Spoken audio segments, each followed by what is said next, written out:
Thank you, Dr. Husna.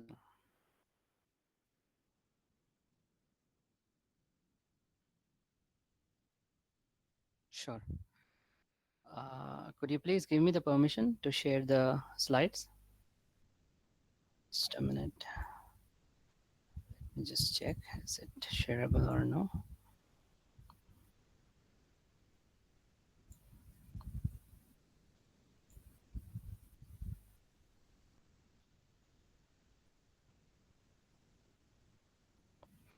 Kindly confirm if you're able to see my screen.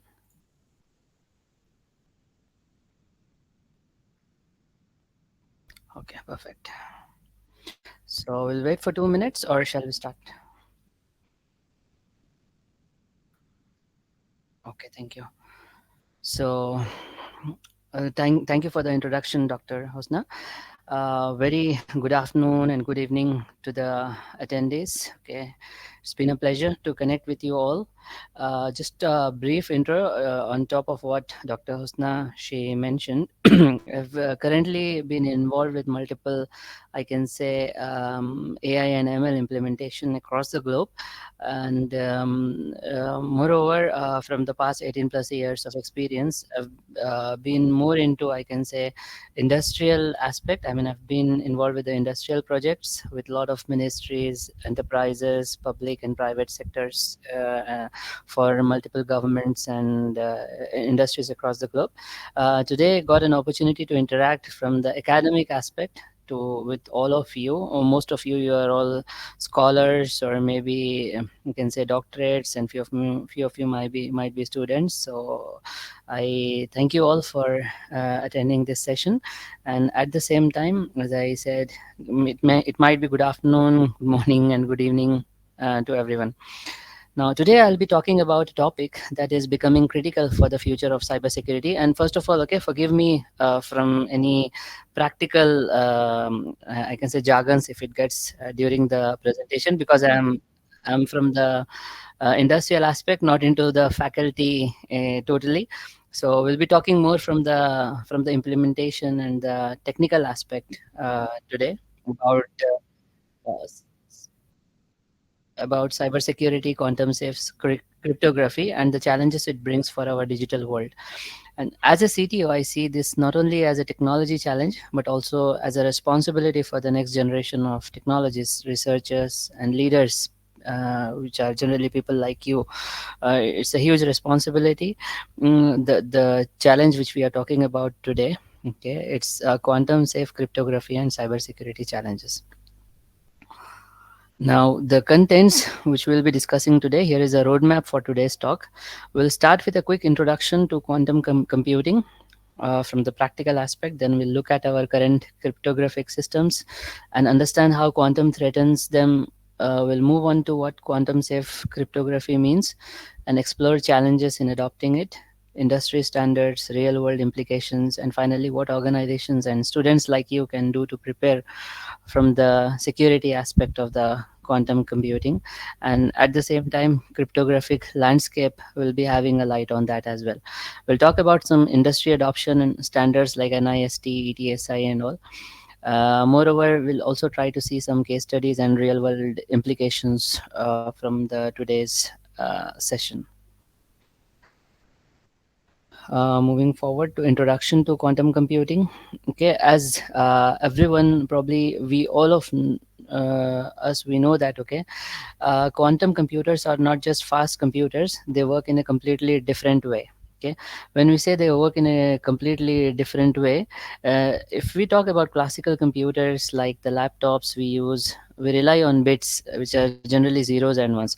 Any program we talk about, any executable assembly we talk about, any dynamic link library, a DLL we talk about, any script we talk about, whatever it may be, it's all related to either zeros or ones. There is nothing like zero point 0.1 or 1.5, something like that.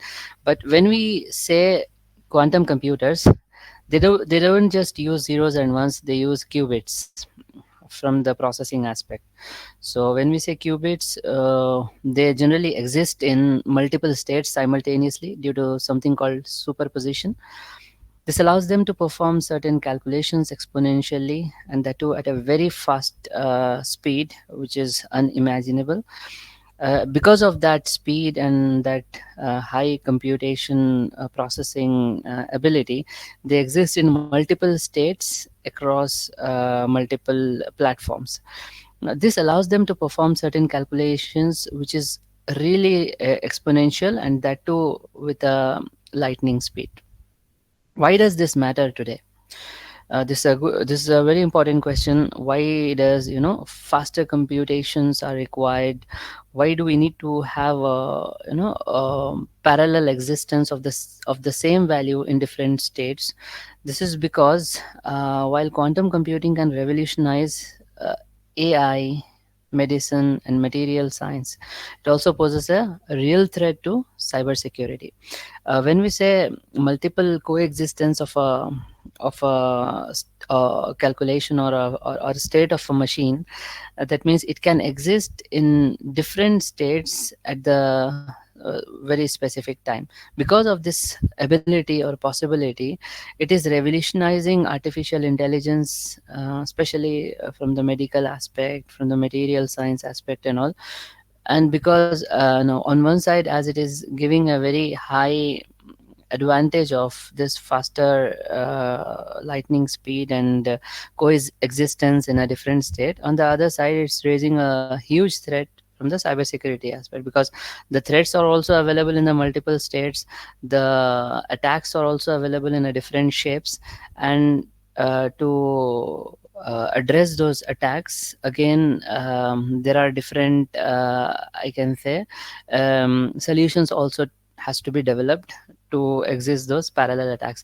Before, probably you can think of a pipeline, a queue kind of a concept, where the attacks might also be coming in a queue. So there is a huge, I can say, resistive queue available with you, which is addressing that attacking queue. But now, because the threats are available in parallel, the attacks, the resistance also has to go in parallel for the existing threats.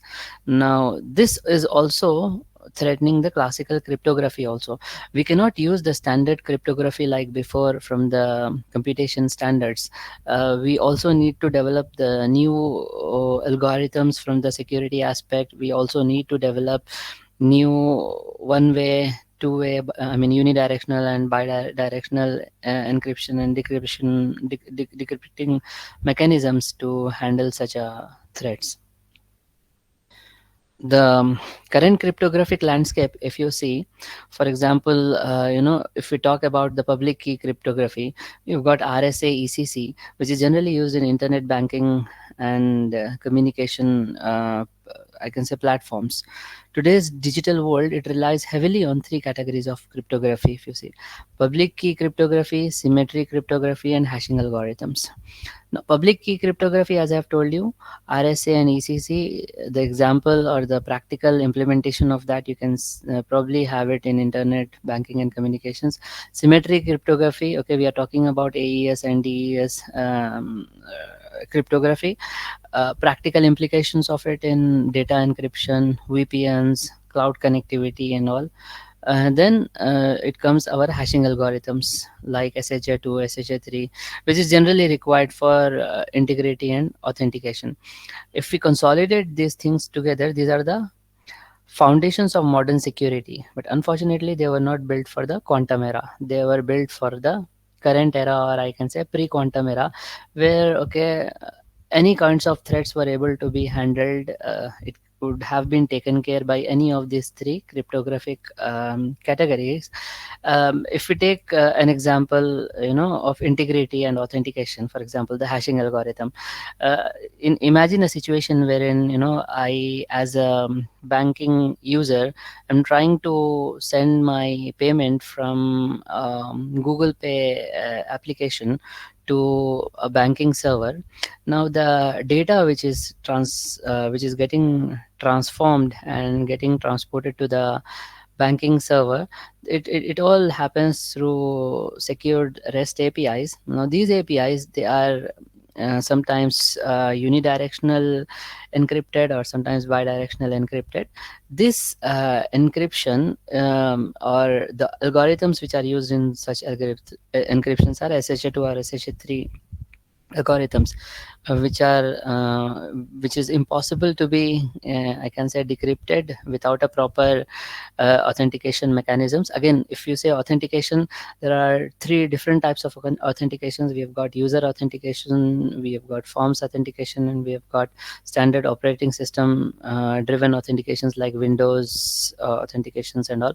Now all these authentications put together with a hashing algorithm will serve the purpose for you. Whatever might be the data handshake would have been for a personal data to be transferred from one device to another device, or it can be business data transfer from a personal laptop or a computer to the banking server, or it can be B2B, a business to business kind of a data transfer wherein the documents are shared across two different organizations. So in all such scenarios, cryptography plays a very crucial role, and any of the three cryptographic standards could have been applied, and then the objective of securing the data would have been served in such scenarios. Now moving forward, the if we talk about the quantum threat, for example, now there are with the development in the technology, there are always development in the threats as well. If we talk about the quantum threats, we are talking about, say, Shor's algorithm. Okay, it breaks the RSA and ECC. In the screen before, we have said that okay, there are public key cryptographies which are used for internet, for banking, and for the communication aspect, which are generally RSA and ECC. Now there is Shor's algorithm, which is I can say an output of quantum computing. It easily breaks the RSA and ECC, cryptography technique. We have got Grover's algorithm. It weakens symmetric encryption, and we have got quantum computers with thousands of qubits, which are like, for example, 10 to 15 years of processing data can be easily managed in a milliseconds time using the computers, using the quantum computers. So these are posing, I can say, an immense threat to all aspects, to the public, private, and the B2B platforms. Now harvest now, decrypt later threat is also there, which we'll be discussing about. Now quantum algorithms, if you see, they are powerful enough to break this foundation. For example, as I've told you, Shor's algorithm, it can crack RSA and ECC, which means most of our internet communications would no longer be secure. uh, because the internet communication itself is not secure, the impact of it also is not going to be secure. If you have used a public internet platform, and if you have used an RSA and ECC driven encryption technique over there, and if there is a Shor's algorithm which is implied on the same environment, then it would have easily cracked the communication. It keeps track of your I can say data which is been transferred between two different nodes. So this is already been I can say came to risk in that kind of an environment. We've got Grover's algorithm also. It doesn't completely break the symmetric encryption, but it does weaken it. It Because of that, it forces us to double the key sizes for the same level of protection. But how often we can double it? I mean, you can double it, you can triple it, you can multiply it a number of times, but for every multiplication, remember, the quantum computing is also multiplying with the same speed, in fact with a much larger speed. So the encryption technique has to be so much sophisticated that it nullifies the quantum computing permutations and combinations, and it comes with a very strong approach, so that such threats are being taken care, should not have been granted any kind of a threat to the server in that kind of a scenario. And there is a scary thought also, attackers can steal encrypted data today. They store it and they wait for quantum computers to mature to decrypt it later. That is what we call it harvest now and decrypt later technology. Because when you talk about attacker, or if you talk about cybersecurity attack or a cybersecurity threat, they just don't steal your information and use it on the same day. Probably the information is getting stolen today, and because it's getting stolen today, probably, for example, if you have got 5 different devices which are connected to the public internet platform. I mean, it might be your a mobile phone, it can be your laptop, it can be your desktop, and probably some personal assistant device, can be anything. So all the 4 or 5 devices, they get I can say exposed to those threat algorithms, and the data gets transferred to the attacker's computing platform. They save that data which is coming for a same user from 4 different devices, and then they process that data using the quantum computers. Remember, when we say processing the data using quantum computers, we are talking about mixing, matching the combinations of the data objects which are being captured from 4 different devices, and then using that data components, the results are generated in such a way that, okay, it becomes helpful for the attackers to maybe come out with kind of profile associated with the user, or they can come up with some secured objects which are coming from the data. And at the same time, they don't use it then and there. They keep it for themselves. They process the data, multiple I can say iterations of that quantum computing are applied on top of it, and then the decryption happens later, which becomes a huge threat for the users. So that is why it's really important, okay, not just from the computing aspect to grow, but is also raising a very high bar for the cybersecurity professionals also, to regulate the stealing of the data, to impose strong I can say security algorithms, so that this kind of threat, it goes away. And at the same time, it is a high responsibility on them to have a strong security, or in fact, I could say a cybersecurity layer between the threats which are been coming in against the private or the public data platforms, which are getting uh, for granted at this point of time. Now, next is why we need quantum safe cryptography. Okay, this is a general question, by the way, why we need quantum safe cryptography. By looking at my previous slides, you might have already understood. There is a lot of medical records, there is huge financial data which is available, there are defense secrets that needs to be remain private, for example 30, 50, or even 70 years also, which should not even be exposed onto the public platforms. So for all these things, we need quantum safe cryptography. When we say quantum safe cryptography, we are talking about, again, just not to forget, the techniques which are required to keep the computations safer with such a high processing speed. Let's think of, for example, if we don't start preparing now at this point of time, this information could be compromised in the future. Because as I said earlier, it's really important to have the progress from both the directions. The technology advances, I mean, the speed at which the technology is advancing, at the same speed, the safety, the security also has to be advanced. We cannot simply compromise the security by only advancing the computational aspect of the technology. And as I said, if we don't start preparing now, this information could be compromised in the future, not in the long run. In the near future, in the short run itself, you could start seeing a huge impact of it. Today we might have already seen the outputs which are coming in from ChatGPT, from all other I can say different AI tools, how the way it is transforming the data by doing millions of computations in a millisecond, and then it's giving you the result.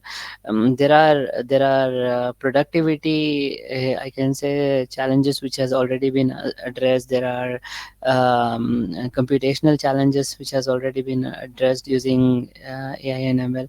There are a lot of, I can say, documentation and data related challenges which are already been addressed. But the on one side, when they are getting addressed, on the other side it is also raising a bar from the threat aspect as well. For example, if there is 80 to 90 or let's say 800 to 900 pages of a document which is available with you today, and you would like to have a short summary of that document without even spending one complete hour on it. For example, if it would have been a manual job, then it takes, for example, 3 to 4 weeks to finish such a book which of 800 to 900 pages in it. But by using an AI tool, if we simply upload digital format of that document onto the platform, then it gives you an output in probably say 15 to 20 lines, wherein you get the most, or you get a summary of that very easily available in front of you. Now for this summary to be available, the thread is you have to upload that document, make it exposed to the public platform, or probably you might need to upload that document onto that engine which is doing this processing or this transformation for you. Then the question lies is how safe it is to upload that document. Okay, if you are talking about any general documentation about a documentary or any such thing, that's not a problem. But if you are talking about some personal profiles, or if you are talking about some financial aspects of a company, which is say 800 to 900 pages, or if we are talking about some portfolio of a specific product of a company which has to be developed, so these kind of documents, certainly we cannot be sharing them onto the platforms without proper encryption, without performing a proper encryption on such documents. This is where the challenge of the safe cryptography comes into picture. The data has to be secured. It has to be applied with a security layer before it moves from node 1 to node 2 onto the private or public or social platforms, whatever it is.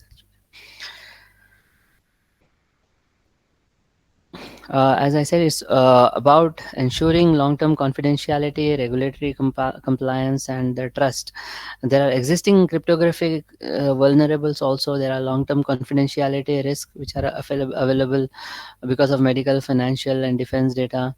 There is mission-critical systems which has got decades of protection. There are regulatory and compliance mandates which are emerging. So this all needs safe cryptography in this quantum era. Next, okay, if we talk about quantum safe cryptography, okay, we are talking about what does quantum safe cryptography looks like. As I said earlier, this is a continuous process where researchers are developing new and new algorithms daily which can withstand the quantum attacks. Earlier, it used to be a DDoS attack, wherein the servers were, I can say, compromised from the computing aspect. Then there came cybersecurity attacks, wherein the servers got malfunctioned because of some XYZ viruses being put inside the processing engines. Then now it's the era where, in addition to the DDoS and the cybersecurity attacks, you've got some quantum attacks which are coming in. Now, to cater such quantum attacks, or to address such quantum attacks, this is where the researchers, they are developing new and new algorithms daily which can withstand such immense attacks. It includes, say for example, lattice based cryptography, like crystals, kyber and dilithium. It includes code based cryptography like Michaelis. It includes also hash-based schemes like XMSS, NIST, which has been running a global competition to select the best algorithms. And we expect formal standards also to be established most probably by 2024 or 2025. This will replace our RSA and ECC in future, because unless and until we don't have the safe cryptography standards, then it's of course very true that okay, the data can be compromised. It can include any kind of data, the personal data, the financial data, or the B2B data, whatever we are talking about. So we hope to have like a safe cryptography standards also, to be drafted and standardized, and taken forward with regular developments by all the researchers on a regular basis. And it's an interesting topic actually. It's the matter of interest, like how the people think from the aspect of developing a technology. You should start thinking from the other side, like what happens if this could reach point 1, and what could happen if this could reach point 2. So it's a more, I can say, responsible job, and at the same time it has a major impact also to the world, from serving those algorithms and providing those safe cryptography solutions to the users. Cybersecurity challenges which are there in transition. Okay, of course there are many. Moving the whole world to the quantum safe cryptography is not going to be easy, because when we say whole world, we are talking about billions and billions of users on different platforms, on different devices, in different zones, across different geographic locations, in different languages. So it's not going to be easy to move all of them into a quantum safe cryptography in one shot. There are challenges of having new algorithms in different languages, new algorithms across different platforms, new algorithms for more and more computing power, with different communication standards. Because when we say computational, or when we say quantum algorithms, remember, it also needs to have the computing power also, just like how the quantum computational power is.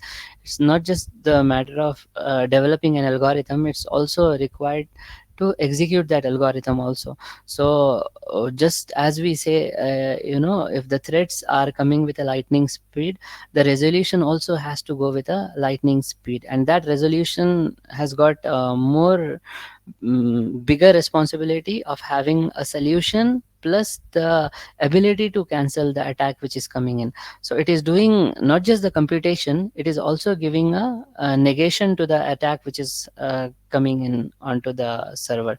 So it's I can say a complicated situation to handle such a scenario. But again, with more research coming in picture, with more researchers adapting to the quantum safe cryptography as their research topic, this is going to be addressed in the manner it has to be executed, by the way. There are legacy systems like IoT devices and cloud systems.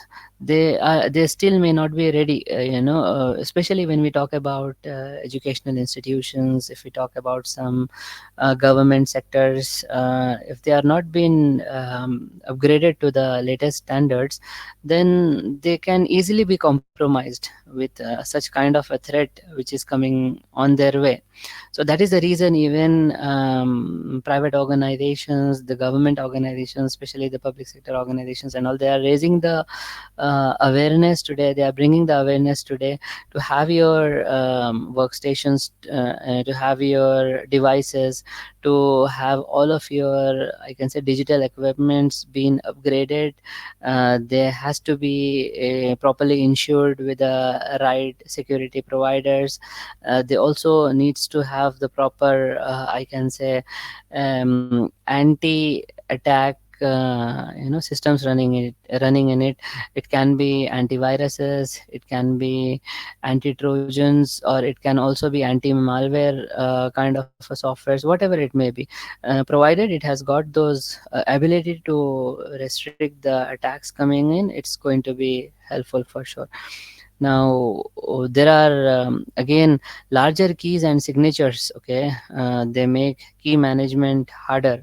Now, even in that scenarios also, for example, if we talk about a key management complexity, if there is an organization which is relying on electronic signatures, if it has been relying on, say, still an environment where documentation plays a major role and a lot of keys related to the signatures, it can be digital or it can be manual, whatever it may be. There is a responsibility on the applications or the owners or the hosts of that specific document managers to have those data being saved in a proper secured encrypted fashions. And finally, there is a lack of awareness. When we say lack of awareness, it's also from the trainers aspect also, because it's not just about having the awareness of, say, phishing attacks or awareness of spam or basic filters. It's more required to have a much advanced awareness about the quantum attacks, and awareness about how to be safe against those attacks. And this is where universities and young researchers like you come into the picture. The world needs more and more people to tackle these problems, because it's us who has developed the quantum era, and it's again going to be the solution provided by us again, which is going to address those problems. The problem statements can be many. The problem statements can be from the retail sector, problem statements can be coming in from the medical sector, it can come in from the oil and gas industry, it can come in from the banking industry. There are different problem statements related to the different industries. So the researchers can take the problem statement one by one, start working on those problem statements and come up with their solutions. And I again see, really, as a CTO, I'm telling you, having been connected with a lot of projects, security is the top priority for an organization, for a government, from the application aspect. When I say application aspect, from the implementation aspect. So if the things are not secured, then there is, of course, there is no value of upgradation, there is no value of implementation, there is no value of customization coming in picture. It's only with a proper security, with a not a proper security, with an exact high end security, only the implementations, the customizations, and the upgradations can be intact. Industry adoption. Okay, if we take this subject, industry adoption and the standards associated with that, generally we can group the industries into two segments.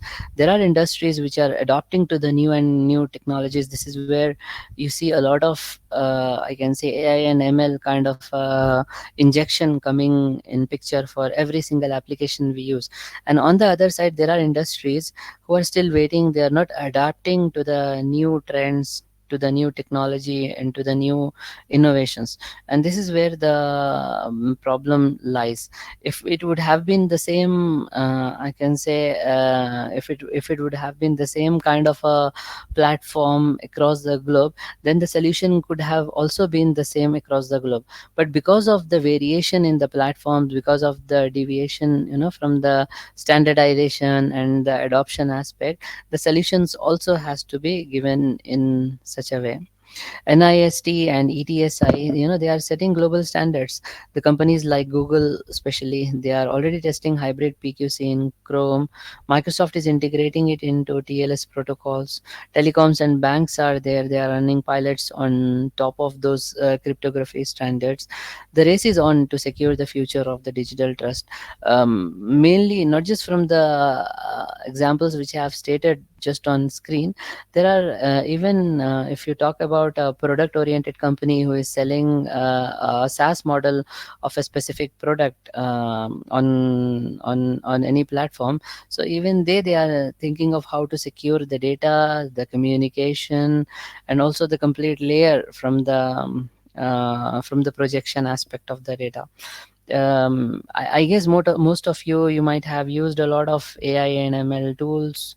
Let's take for example Canva today. Okay, if it would have been a job of creating a presentation, say 5 to 6 days earlier, with a tool like Canva, you could have the same presentation been ready in hardly 3 to 5 minutes. So that is how the computational speed has grown. But for that 3 to 5 minutes of output to be generated by that platform or that SaaS model, you certainly need to input a lot of content or the data to such a platform.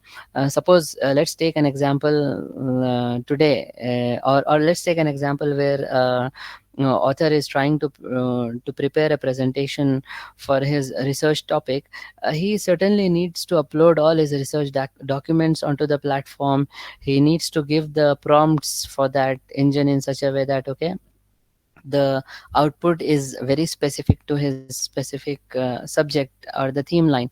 Now if that input is not given, then certainly there is no question of having an output associated with that. So for the right output, he'll start giving his secured objects to the platform without even knowing how secured that platform is that platform running a quantum safe cryptography?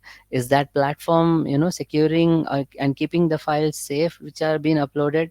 Are they not exposing the files to the other end, to other users? So these all questions which has to be I can say answered before we start using any such kind of a platform.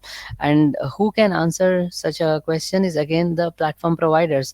The solution provider who is running that SaaS platform can only have that answer.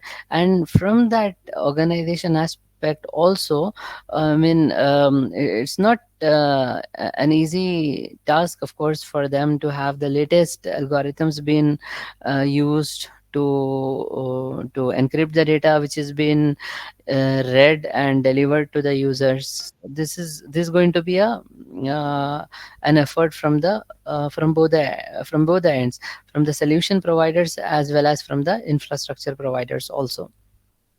Because remember, earlier we were just having an application run on a specific device with a client and admin kind of connectivity.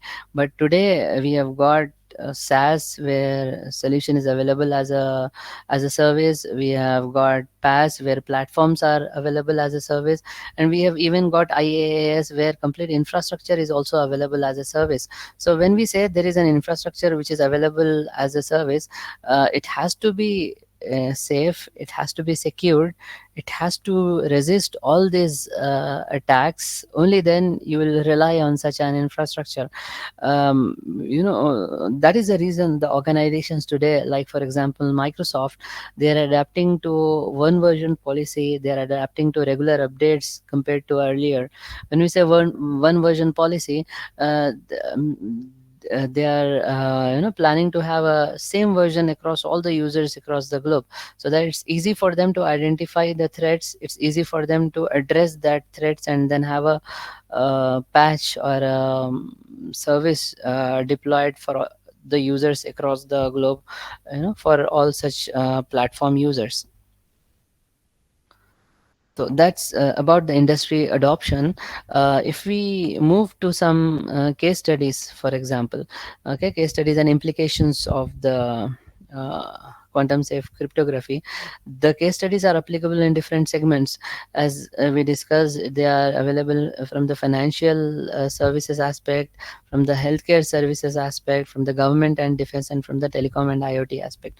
For the financial services, let's take a case study. For example, long-term sensitive transactions.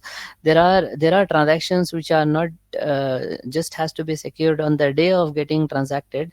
Even as I said, there is a certain policy by the banks to have that data to be secured, say for example 30, 70, or till 80 years of the duration after the transaction happens.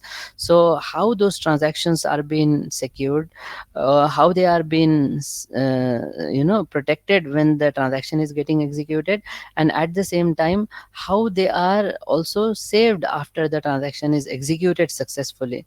These are the two challenges which is for all the financial service providers, which are banks, which it can be a UPI processing engine, it can be anything. So the data sensitivity or the data protection doesn't only lies during the execution, but it also lies even after the execution for the long term sensitivity of the specific transaction. If we talk about the healthcare as a sector, the case studies here are in fact much more. If we talk about the patient's data privacy, it is required to stay private for decades, for example. Now how that data is being kept secured, so that it doesn't gets affected, that has to be taken care. We have got government and defense, wherein classified data, of course, is available beyond 30 years, beyond 50 years. So this has to be secured. We have got telecom and IoT, where billions of devices, which needs updates regularly as well.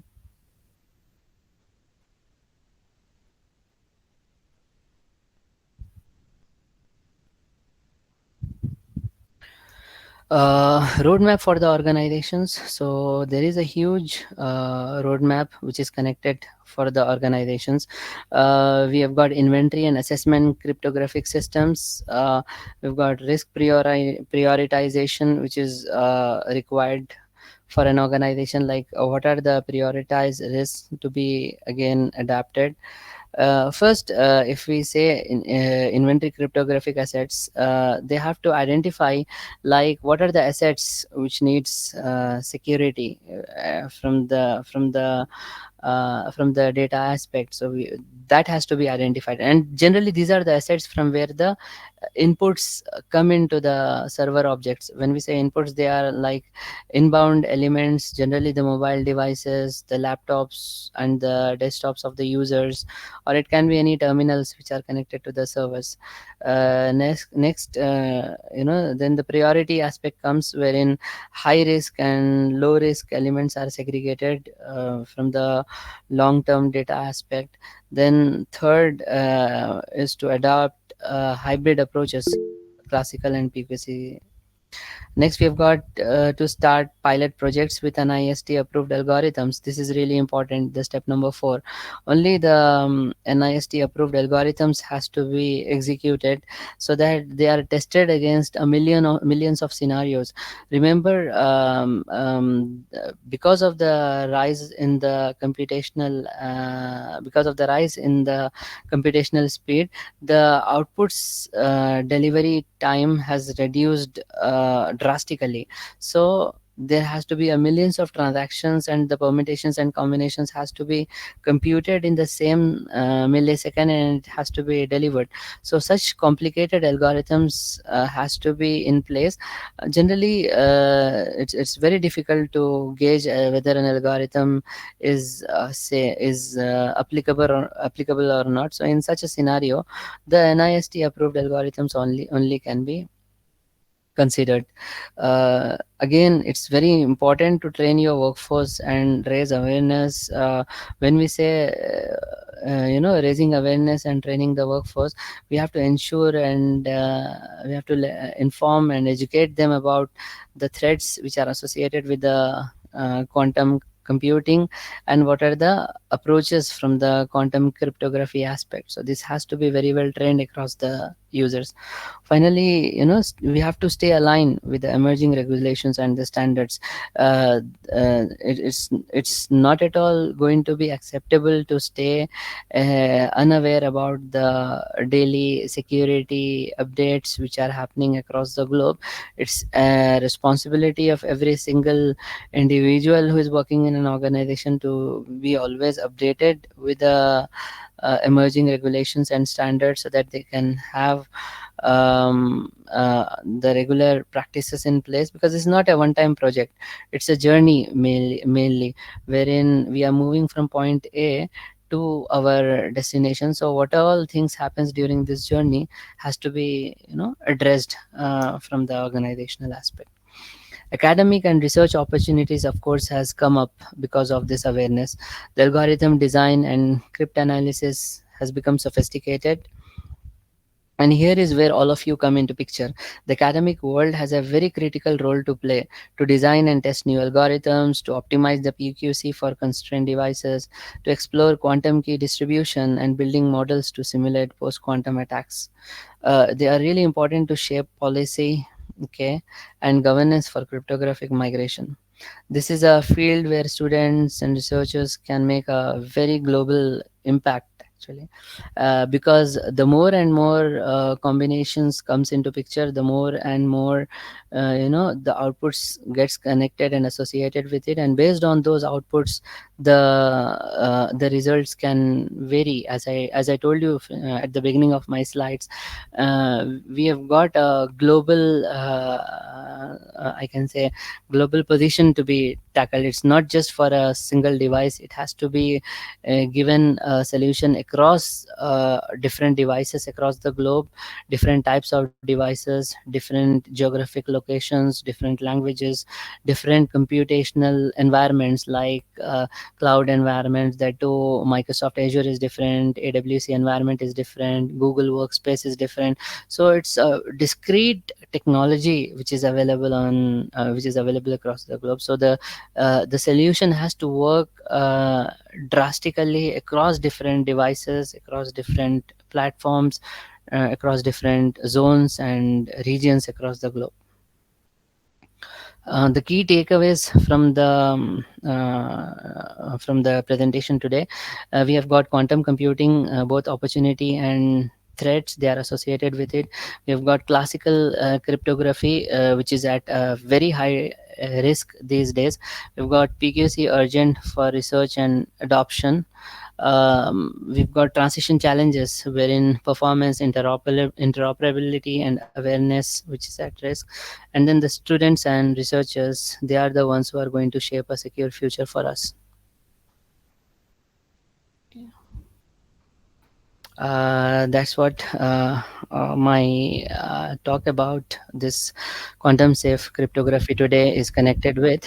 Any questions or anything, please feel free. And just for your information, I've also got my contact details available on screen, just in case if you would like to get connected with me on LinkedIn, please feel free.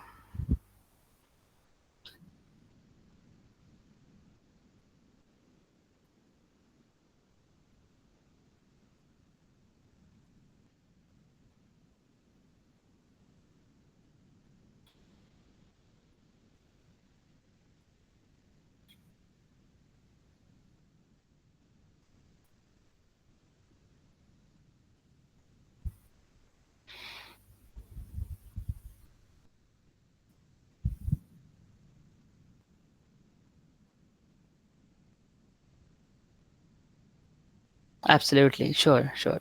My pleasure doing it. Sure.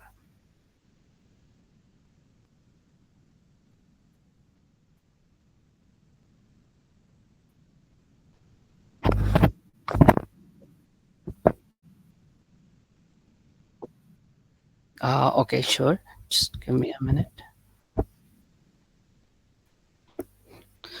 Generally, because I'm in a traveling state, so I I can say I'm in a casual state today, but no problem for a picture. Sure. Yeah. I don't know how helpful this camera of mine is today.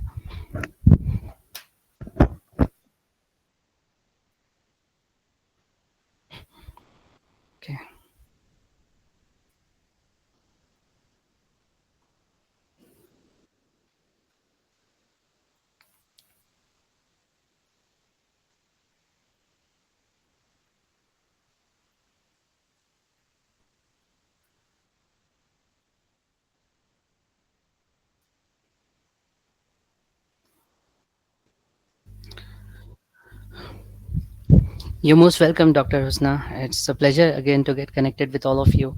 Hope to see you in person as well if we organize any such kind of an event.